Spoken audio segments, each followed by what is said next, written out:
யாரு நீங்க?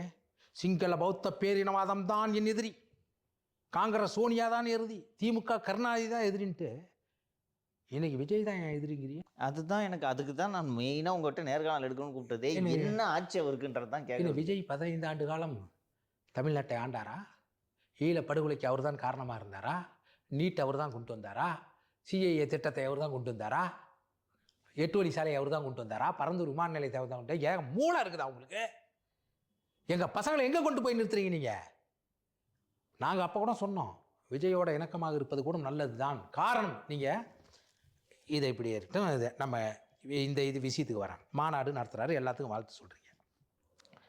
அவர் நினச்சிருந்தா அவர் படத்தையே மட்டும் வச்சுருக்கலாம் நிச்சயமாக. அப்போ நான் ஒரு ட்வீட் போடுறேன், என்னென்னா நான் நினச்சிருந்தா அவர் வாழ்த்துக்கள் போடுறேன், ஏன்னா எனக்கு பழக்கம் தெரியும். ஆனால் நான் ஒரு அமைப்பில் இருக்கிறதுனால வாழ்த்து சொல்வது மாண்பு. யாரை நாங்கள் நடிகராக நினைத்திருந்தோமோ அவன் தலைவனாகி போனான், யாரை தலைவராக நினைத்திருந்தோமோ அவன் நடிகனாகி போனான்னு ஒரு ட்வீட்டை போடுறேன். இதை ஐயா காசி ஆனந்தனுடைய கவிதை. காரணம் என்னென்னா, நாங்கள் நடிகர்னு எம்ஜிஆரை நினச்சோம், அவன் தலைவனாகி ஈழத்துக்கு அள்ளி அள்ளி கொடுத்தா. கரெக்ட். நாங்கள் கலைஞரை தலைவர்னு நினச்சோம், அவர் தலைவர் போல் நடிகர்கிட்ட நடிக்கிறாரு அப்படின்னு நான் போடுறேன்.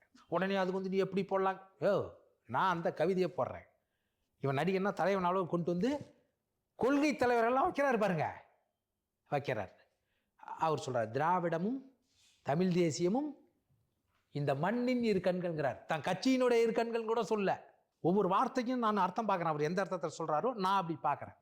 அப்போ என்ன ஒரு பேட்டி கேட்கும் போது, ஒரு தமிழ் தேசியவாதியாக அந்த திராவிடத்தில் இருக்கிற ஒரு கண்ணையும் நாங்கள் அனுசரணையாக நடந்து அந்த ஒரு கண்ணையும் தமிழ் தேசியமாக மாற்ற வேண்டியது தமிழ் தேசியனுடைய கடமை அப்படின்னு நான் சொல்கிறேன். ஏன்னா நான் ஏன் அவங்கள பகச்சிக்கணுங்கிறேன்.